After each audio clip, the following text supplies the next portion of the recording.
যদি উত্তরটা না বলতে পারো তাহলে তোমার বংশটা শেষ করে দিব। আমি 3 দিন অপেক্ষা করবো এই বলে মনির এসে গেছে গা। আর তো কেউ তো চিন্তা করে পাচ্ছে না। তখন নকুল মহারাজ গেল গা জঙ্গলে গিয়ে বাইরে যেখানে যুধিষ্ঠির মহারাজ যেখানে দেয়ার পরে সেখানে বুঝে দিল। দেওয়া শেষে চাইছে, আরে ভাই তুমি কেন? তো দাদা আপনার একজন পরের দিন এক মনি ঋষি আছে, আমার এই প্রশ্ন দিয়ে গেছে, যদি প্রশ্ন উত্তর না হয় আমরা বংশ হত্যা অভিশাপ দিয়ে শেষ করবো।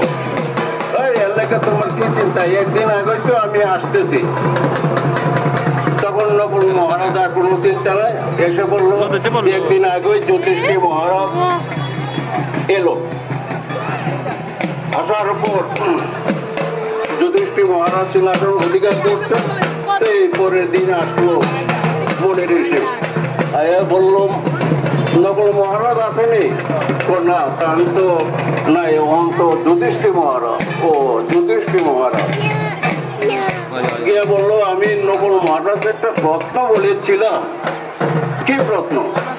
একটা মূর্তি সুতার মধ্যে পেট লাগিয়া পড়ে রয়েছে, ওইটা কেন যাইতে পারে না? যুধিষ্ঠির মহারাজ বললো এটা তো সত্য কথা, একটা সুতার মধ্যে পেট লাগছে, উঠবো কেমনে? আমাদের তো বন্ধন নাই,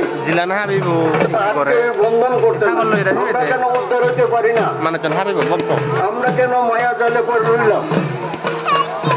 আজকে আমরা মায়া জালে পড়ে রয়েছি, আমরা ভগবান দিকে আকৃষ্ট নেই।